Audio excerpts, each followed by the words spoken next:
नमस्कार दोस्तों, मैं एडवोकेट आदि आपका चैनल पर स्वागत करती हूँ। आई होप आप सब लोग बहुत अच्छे होंगे। दोस्तों, नशा, हम हमेशा बात करते हैं कि नशा जो है वो जिंदगी को खत्म कर देता है। इंसान को तो खत्म करता ही करता है, लेकिन इंसान के साथ साथ उसके घर परिवार को भी तबाह करता है। और जब हम नशे की बात करते हैं तो पंजाब सबसे पहले नंबर पर आता है नशे के मैटर में। ड्रग्स, ड्रिंक, बहुत सारी चीजें यहाँ पर ऐसी मिलती हैं जो इतनी नुकसानदायक है कि इंसान की जान भी ले सकती है, लेकिन कई बार इंसान समझता नहीं है। खासकर जो नशे के ड्रग डीलर्स हैं उनको पता होता है कि किस एज को टारगेट करना है। और सबसे इजी जो एज होती है ना, वो टीनेजर होते हैं, क्योंकि टीन एज में कभी भी सही और गलत का जल्दी से पता नहीं चल पाता। अगर किसी भी एज को सबसे जल्दी बहकाया जा सकता है तो वो टीन एज है। और यही कारण है कि जो ड्रग डीलर हैं, जो ड्रग सप्लायर हैं, वो हमेशा टीनेजर को ही कम टारगेट करते हैं। आज की जो वारदात है वो इसी चीज पर बेस्ड है।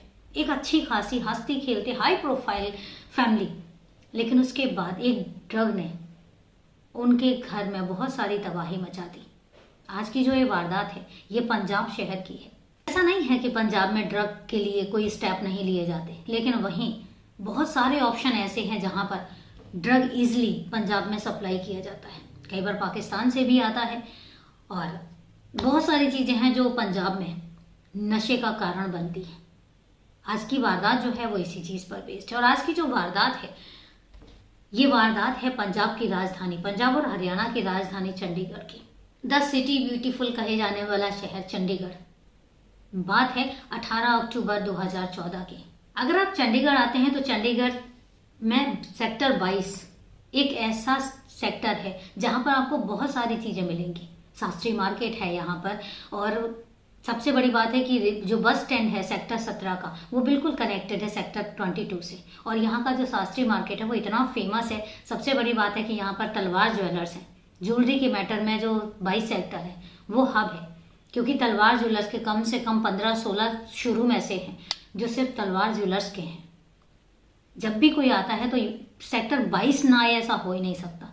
खाने पीने के मैटर में भी सारी सुविधाएं सेक्टर 22 में उपलब्ध। तो नो डाउट सेक्टर 22 जो है वो सेंटर सेक्टर माना जाता है यहाँ का, क्योंकि यहाँ पर बहुत सारी चीजें हैं जो अवेलेबल है। इसी सेक्टर 22 में एक ढाबा है, नुक्कड़ ढाबा। फेमस ढाबा है, खाना बहुत लजीज है यहाँ का। जब भी आप आए, चंडीगढ़ आए, तो सेक्टर 22 में मेन रोड पर ही नुक्कड़ ढाबा है। खाना बहुत लाजवाब है और बड़े जेन्युइन रेट में। ऐसा भी नहीं है कि इसके रेट बहुत हाई फाई है, जेन्युइन रेट में आपको बहुत ही स्वादिष्ट खाना खाने को मिलेगा। आज की वारदात जो है वो इसी की है। नुक्कड़ ढाबे के मालिक जोगिंदर सिंह, उनकी बेटी मनीषा सिंह सिर्फ 20 साल की। मनीषा जो है वो आर्किटेक्चर का कोर्स कर रही थी 34 सेक्टर के एक इंस्टीट्यूट से। पढ़ने में ठीक ठाक थी, उसके सपने थे कि उसने अपनी आर्किटेक्चर की स्टडी कंप्लीट करने के बाद एक फेमस आर्किटेक्ट बनना है। जोगिंदर सिंह भी खुश थे।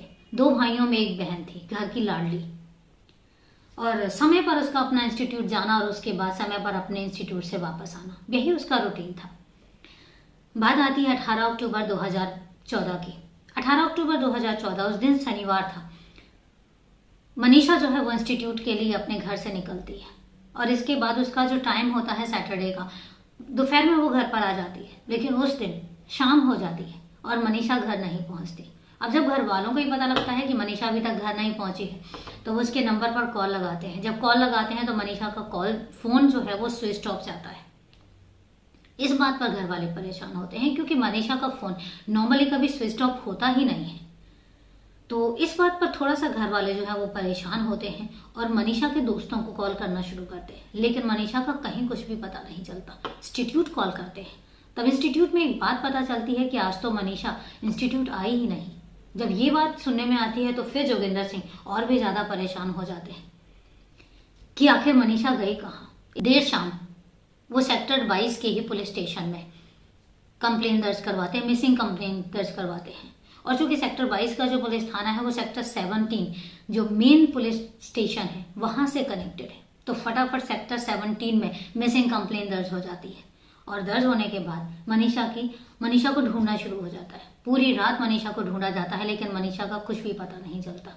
अब जैसे ही सुबह होती है, अगला दिन आता है, मतलब 19 अक्टूबर आता है। पुलिस जो है वो सबसे पहले मनीषा के कॉल की, मनीषा के फ़ोन की लोकेशन ट्रेस करती है और सीडीआर मंगवाती है। जब सीडीआर आती है तो सीडीआर में एक नंबर जो है वो रिफ्लेक्ट कर रहा था सैटरडे का, और जब उस नंबर के बारे में पता किया जाता है तो पता चलता है कि ये रजत बेनियाल का नंबर है। अब जब रजत बेनियाल के बारे में पता किया जाता है तो पता चलता है कि वो पंजाब यूनिवर्सिटी से जो इवनिंग क्लासेस हैं उसमें बीए सेकेंड ईयर का स्टूडेंट है और 51 सेक्टर में 51A में रह रहा था। पुलिस एड्रेस निकलवाती है और रजत के यहाँ पर पहुंच जाती है। अब रजत को अपने साथ सेक्टर 22 के पुलिस स्टेशन लेकर आया जाता है, उससे पूछताछ की जाती है। शुरू में तो रजत घुमाने वाली बातें करता है, लेकिन जब पुलिस अच्छे से पूछताछ करती है, सबूत दिखाती है, तो फिर रजत कबूल करता है कि हाँ मनीषा मेरे साथ ही थी। और उसके बाद वो बताता है कि मनीषा की जो है वो मौत हो चुकी है। फिर वो बताता है कि मनीषा ने कुछ एक नशीला पदार्थ जो है वो खा लिया था, उसके बाद उसकी मौत हो जाती है। तो मैं डर गया था और उसके बाद मैंने मनीषा की जो लाश है वो राजपुरा रोड है यहाँ पे। अब आप जब पटियाला से अंबाला आएंगे तो राजपुरा बीच में मिलता है, जब आप पटियाला से चंडीगढ़ आएंगे तब भी राजपुरा बीच में मिलता है। जब राजपुरा से अंबाला जाते हैं तो वहां पर एक शंभू बैरियर आता है। शंभू बैरियर के पास ही टेपला गांव है। टेपला गांव के पास एक गंदा सा नाला बढ़ता है। उस गंदे नाले में वो कहता है कि मैंने मनीषा की लाश को डंप किया है।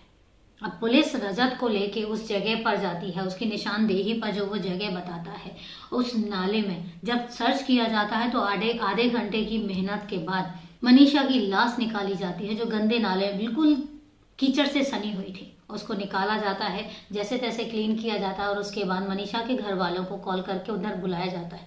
जब शिनाख्त की जाती है तो घर वाले शिनाख्त कर लेते हैं और कहते हैं कि ये मनीषा की ही लाश है। अब घर वालों का रो रो कर बुरा हाल, जोगिंदर सिंह का बुरा हाल, क्योंकि उनकी इकलौती बेटी थी और बड़ी नाजों से उन्होंने पाला था।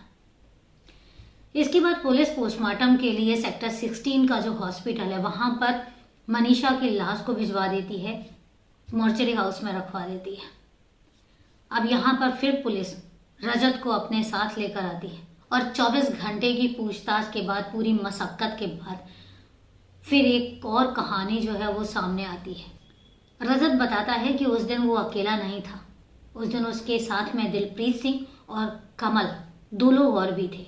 जब पूछा जाता है कि कमल और दिलप्रीत सिंह ये कौन है, तो वो बताता है कि जो कमल है मोहाली फेज 10 में रहता है और एक रेस्टोरेंट का मालिक है। छोटा सा रेस्टोरेंट है, उसका वो मालिक है और वो मैरिड है और उसका एक बच्चा भी है। अब इसके बाद पूछा जाता है दिलप्रीत सिंह कौन है, तो कहते दिलप्रीत सिंह जो है 22 साल का एक लड़का है जो मनीषा के ही इंस्टीट्यूट से इंटीरियर डिजाइनिंग का डिप्लोमा कर रहा है। अब इसके बाद पुलिस टाइम ना लेते हुए कमल को और दिलप्रीत सिंह दोनों को अरेस्ट करती है और अरेस्ट करके पुलिस स्टेशन लेकर आती है और इसके बाद दोनों से फिर पूछताछ की जाती है। जब पूछताछ की जाती है तो फिर एक अलग ही कहानी जो है वो दिलप्रीत सिंह बताता है। दिलप्रीत सिंह कहता है कि चूंकि कमल, दिलप्रीत सिंह और रजत तीनों ही दोस्त हैं और चूंकि कमल के रेस्टोरेंट में ही दिलप्रीत सिंह और रजत दोनों मिले थे और इसके बाद दिलप्रीत सिंह की दोस्ती होती है मनीषा से दोस्ती होती है। दोस्ती होने के बाद फिर दिलप्रीत सिंह बताता है कि मनीषा एक्चुअल में उसकी गर्लफ्रेंड थी और मनीषा के साथ उसका अफेयर था। इसके बाद कई बार ऐसा हुआ है कि कमल, दिलप्रीत सिंह और रजत तीनों मनीषा के साथ डिस्को भी जा चुके हैं और कई बार ऐसा भी हुआ है कि मनीषा ने तीनों के साथ मिलकर ड्रिंक भी की है और कई बार ड्रग्स भी लिए हैं। बात आती है 18 अक्टूबर 2014 की। 18 अक्टूबर 2014 को जैसे कि प्री डिसाइडेड था कि शनिवार था और चूंकि शनिवार को डिस्क बार जो है वो खुले होते हैं तो उन्होंने पहले भी डिसाइड किया था कि एक काम करते हैं, शनिवार को डिस्क चलते हैं। और मनीषा जो है वो इंस्टीट्यूट ना जाके, निकलती तो इंस्टीट्यूट के लिए है लेकिन इंस्टीट्यूट ना जाके वो डिस्को के लिए निकल जाती है और वहाँ पर उसको मिलते हैं तीनों दोस्त, कमल, दिलप्रीत सिंह और रजत। तीनों मिलते हैं, तीनों के साथ वो डिस्को में जाती हैं। डिस्को में जाने के बाद चारों ड्रिंक करते हैं, ड्रिंक करने के बाद चारों ड्रग लेते हैं और इसके बाद जब टाइम ओवर हो जाता है तो उसके बाद वो आकर अपनी कार में बैठ जाते हैं। जब कार में बैठते हैं तो थोड़ी ही देर में उनको लगता है कि मनीषा जो है वो अपने होश में नहीं है और जब मनीषा को वो थोड़ा सा हिलाते हैं तो पता चलता है कि मनीषा की तो मौत हो चुकी है। इस बात पर तीनों के तीनों बहुत ज़्यादा डर जाते हैं, उनको समझ नहीं आता कि आखिर वो करें क्या। इसके बाद कमल कहता है कि एक काम करते हैं, इसकी जो बॉडी है वो कहीं सुनसान एरिया में डंप कर देते हैं, और वो पलसोरा गांव की तरफ जाते हैं और वहां पर मौके की तलाश करते हैं कि वहां पर बॉडी को डंप किया जा सके। लेकिन उन तीनों को मौका ही नहीं मिलता बॉडी को डंप करने का, और इसके बाद वो वहां से फिर निकलते हैं, सोचते हैं कि अब क्या किया जाए। तो इसके बाद फिर एक ऑप्शन आता है कि राजपुरा रोड पर इसी तरीके से वो घूम रहे होते हैं गाड़ी में, और घूमते घूमते वो राजपुरा रोड के साइड पहुंच जाते हैं और वहां से निकलते हैं अंबाला की तरफ। और वहां जब पहुंचते हैं शंभू बैरियर के पास, तो उनको वहां पर एक गंदा सा नाला दिखता है टेपला गांव के पास। जब उनको वो नाला दिखता है तो उनको सबसे सही जगह जो है वो वहीं लगती है, क्योंकि ऑलरेडी नाले से बदबू आती रहती। तो उनको ये था कि अगर वहां पे डंप कर देंगे लाश का पता नहीं लगेगा और बदबू में ही उसकी भी लाश जो है वो डंप हो जाएगी। और इसी करके वो तीनों उसकी बॉडी को वहां पर डंप कर देते हैं। तब तक शाम हो चुकी थी, अंधेरा सा घिरने लग गया था, क्योंकि अक्टूबर में हल्का सा अंधेरा सा घिरने लग जाता है जल्दी। इसके बाद वो लोग अपने अपने घर पर आ जाते हैं। उन्हें यही था कि किसी को ये पता नहीं चलेगा कि आखिर मनीषा उनके साथ थी। लेकिन पुलिस की सूझबूझ, पुलिस ने महज 24 घंटे में ये केस सॉल्व किया और तीनों को अरेस्ट किया। 20 अक्टूबर को मनीषा की पोस्टमार्टम के बाद लाश जो है वो उसके घर वालों को सौंप दी जाती है। और इसके बाद 21 अक्टूबर को 25 सेक्टर में जो क्रिमिनेशन ग्राउंड है वहां पर मनीषा का दाह संस्कार किया जाता है। वहां पर कुछ मीडिया वाले भी थे। तब उस समय पर जो मनीषा का ब्रदर है, मनीषा का ब्रदर एक स्टेटमेंट देता है पत्रकारों के बीच में, और वो कहता है कि मेरी जो सिस्टर है वो कभी भी ड्रग लेती ही नहीं थी, ना ही वो कभी ड्रिंक करती थी। ये जो मैटर है ये सारा का सारा रंजिश वाला मैटर है। फिर वो एक और स्टोरी बताता है कि जो ये कमल है, कमल ने खुन्नस में आके ही मनीषा का मर्डर किया है। प्लान्ड मर्डर है ये, और उसको ड्रग की ओवरडोज देकर उसका कत्ल किया गया है ताकि उसका कत्ल भी हो जाए और इनके ऊपर इल्जाम ना आए। इसके बाद वो एक खुलासा करता है कि चूंकि कमल जो है वो 2013 में उनके ढाबे में खाना खाने आया था। खाना खाने के बाद पैसे को देने लेने के चक्कर में एक वेटर के साथ उसकी बहस होती है और वो वेटर की पिटाई कर देता है।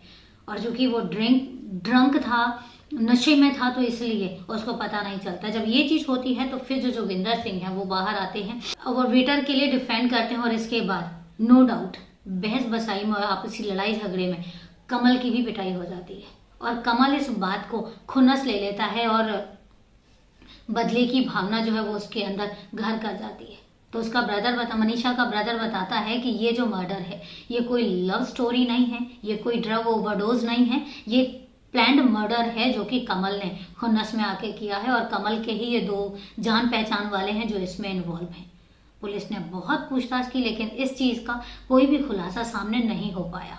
इसके बाद तीनों की रिमांड ली जाती है 1 दिन की, और इसके बाद चार्जशीट फाइल करके तीनों को जेल भेज दिया जाता है। पता चलता है कि इन तीनों ने एक ड्रग डीलर है जिंदर, उससे ड्रग मंगवाई थी, उससे ड्रग जो है वो परचेज की थी। इसके बाद उस ड्रग डीलर जिंदर को भी गिरफ्तार किया जाता है। गिरफ्तार करने के बाद वो भी इस चीज को एक्सेप्ट करता है कि हाँ, कमल और इनके साथियों ने ही मुझसे ड्रग जो है वो ली थी। अब जब पोस्टमार्टम की रिपोर्ट आती है तो पोस्टमार्टम की रिपोर्ट में भी ड्रग की ओवरडोज से मौत हुई है, ये चीज पुख्ता होती है। लेकिन कहीं भी बॉडी पर कोई भी ऐसे निशान नहीं थे जिससे ये पता चल सके कि उस पर कोई भी अत्याचार हुआ है या उसको टॉर्चर किया गया है, ऐसा कुछ भी नहीं था। लेकिन डॉक्टर्स ने विसरा रिपोर्ट जो है वो अपने पास सुरक्षित रखी हुई थी कि कल के दिन अगर सपोज दैट कोर्ट केस में अगर इस चीज़ों की ज़रूरत होती है और विसरा की भी जांच करने की ज़रूरत पड़ती है तो वो भी की जाए। केस चलता है और केस चलने के बाद चूंकि गैर इरादतन हत्या के मैटर में ये जो केस है ये दर्ज होता है, क्योंकि ये पुख्ता ही नहीं हो पाता है कि कमल ने आपसी रंजिश के चलते मनीषा की हत्या की है या किसी जबरदस्ती उसको ड्रग की ओवरडोज दी गई है। ये कहीं भी पुख्ता नहीं हो पाता है। लेकिन हाँ, एक चीज जरूर होती है कि जिस डिस्को में ये लोग गए थे उस डिस्को से सीसीटीवी फुटेज आते हैं और ये पता लगता है कि हाँ, मनीषा उन तीनों के साथ में उस डिस्को में जरूर गई थी। तो कहीं ना कहीं गैर इरादतन हत्या के चलते इनको 2018 में 7 साल की सजा होती है, चूंकि सबूत मिटाने के लिए और लाश को डंप करने के लिए केस दर्ज होता है। लेकिन कत्ल का कहीं भी कोई खुलासा नहीं होता। आज की डेट में अपडेट यही है कि तीनों के तीनों जमानत पर बाहर हैं। तो ये तो थी दोस्तों वारदात। अब ये पता लगता है कि नशा जो है, नशा क्या कुछ करवा सकता है और नशा कितना डेंजरस हो सकता है। इसलिए कभी भी अगर ऐसी सिचुएशन आती है और कभी भी ऐसा कुछ सुनने में आता है तो अपने बच्चों को और अपने आसपास में अवेयरनेस ज़रूर रखें कि कहीं कोई ड्रग एडिक्टेड तो नहीं है, कहीं कोई ड्रग्स तो नहीं ले रहा है और कहीं कोई नशे का आदी तो नहीं हो रहा है। इन चीज़ों के लिए अवेयरनेस होना बहुत ज़रूरी है और ख़ासकर टीनेजर्स को बचा कर रखना भी ज़रूरी है, क्योंकि सोसाइटी में टीनेजर्स ही सबसे पहले सॉफ्ट टारगेट होते हैं ड्रग डीलर्स के, ड्रग पैडलर्स के। तो ये तो थी दोस्तों पूरी वारदात। अब वारदात के बारे में आपकी क्या राय है कमेंट करके ज़रूर बताइएगा, मैं आपके कमेंट का इंतज़ार करूँगी। तो चलो दोस्तों, मिलते हैं फिर कल एक नई वारदात में। तब तक के लिए नमस्कार, जय हिंद।